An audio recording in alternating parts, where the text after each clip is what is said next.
Alrighty guys, I have no idea what my phone's doing. I'm glad this round's almost over. Every time I go to touch the screen near the power button, it's like shutting off the screen.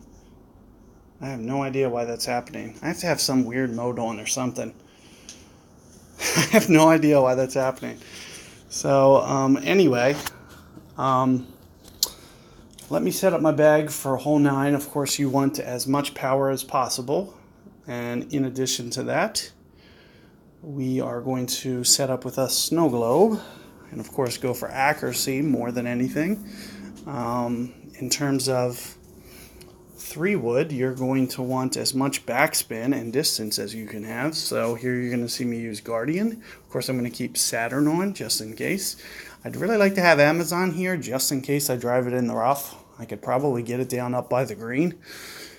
But I'm also a little worried that if for some reason I'm over the green in the rough, I want to make sure that I still have a pitch that gives me the opportunity to have the ball guide. So things to consider there. You want the extra distance from Amazon. However, you also, if you're by the green in the rough, which I would hope to protect against having that happen, but you just never know sometimes. You know, I would have never guessed that I'd be in the rough off the tee on 8, but I was in the rough off the tee on 8. Or no, I was in the bunker, but let's just go ahead, jump in here, see if I can't get this hole for you guys. Give you a nice guide to get you at least in the center of the green at worst case scenario with limited power. And of course, if you have a little bit more power than me, you're going to be monumentally better off. You're going to see me use every last bit. You know, if you have a POC 6, a POC 7, technically you can back off of this a bit and use a berserker. And I would actually kind of recommend that for the second shot, because the second shot's going to be kind of a beast for me. I'm very worried about it, in fact. So I'm going to do the best that I can to, concentrate on, perfect, great ball somewhere in there. You got to be very, very careful here.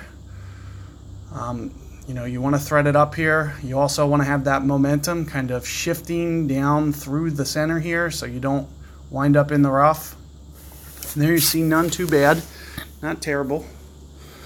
You see my landing zone being a little bit more left. You do want to keep it towards the left side for the land, and then have that curl to just have it kind of gracefully go through. I have seen a couple guys, graze those bunkers on the right. So you want to make it sure at the very least that if you're going to miss, that you miss left.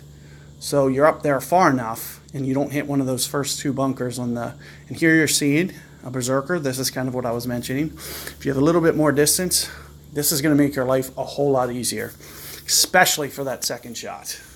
So that's the biggest reason that pointing out a berserker here can be crucial.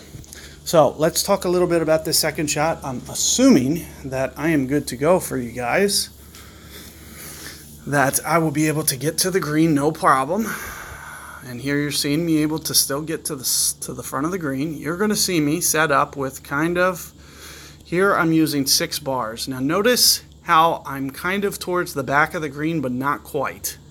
That is because when I actually do my adjustment here, it's going to basically change the ball guide and it's going to go more towards the back of the green here. So I'm trying to put it towards the middle of the green intentionally. And then another thing, notice how I'm into power here. I'm going to over adjust my rings here. So instead of going 15 rings, I'm going to go 16 rings.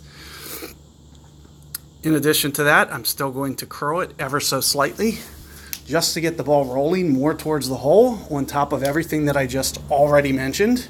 And here you see it, it's coming more towards the back of the green, and what that does is it gives you enough momentum to get it back to the hole. If you don't do everything that I just mentioned, you don't have enough momentum to get back to the hole. It needs to take that back slope there. And like I said, you need to set up more mid-green with your ball trail because, like I said, when that ball comes in and actually hits, it's going to come in with so much more momentum than the ball guide is showing that it's going to basically go more towards the back of the green. And that's actually what you're seeing with my shot there, is it got much more high up into the back green than what I set up to, even though I over adjusted as well. So my Guardian, let's take a look at Guardian. Max club is 1.1 per ring.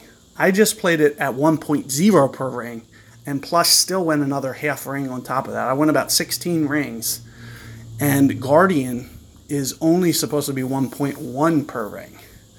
So keep that in mind. You know, I adjusted for 17.5 or 17.6 was my adjustment there. And here you're going to just see me forfeit out here. Little tap in putt, give that guy the eagle. It's tape anyway, it doesn't matter. But anyway, I am done this round. I hope you found some shots here that are going to help you. And if this is your first attempt at Masters, good luck with that. As you can see, I'm pretty sure I was mistake-free here and a hole-in-one. So that would have equated to 13 under. 2 13 unders will be 26 under. So, you know, it's very manageable to do. And of course, when you're looking at hole 1 or hole 8 or hole 5, those are very good stomping grounds for you guys to make a pitch. And I got none of those. So, like I said, in fact, I didn't get a pitch on 5. I didn't get a pitch on 8. I didn't get a pitch on 1. Didn't get pitches on any of these. I can definitely get a pitch on 1, without question. Like, I just needed to basically make one mistake so I could see where the ball landed, and then the rest of my rounds I could basically get up by the green for a pitch. So, granted, I can get hole 1, you know, but in terms of 5 and 8, I don't realistically see it being likely that I would be able to, with my bag, without being able to go at the green at 8 and at least put it up there by the green. Same with 5, getting to that other fairway, getting to a pitch to where you could potentially make that pitch with either a thorn or an end bringer or a rapier, whatever you're using. You know, Masters just isn't really in the cards for me this time. I'm hoping with a couple good cards, either I can get some Thors or Apocalypse this coming tournament. I will hopefully be up here with you guys shortly. And aside from that, good luck with your Masters. Hopefully these guides are beneficial to you. And if they are, feel free to subscribe if you haven't already. And, you know, thumbs up if you like them. And aside from that, if you guys have any other comments or suggestions, feel free to put them in the videos. And I'll do the best that I can to answer or try to help put out different content or whatever in the future. So,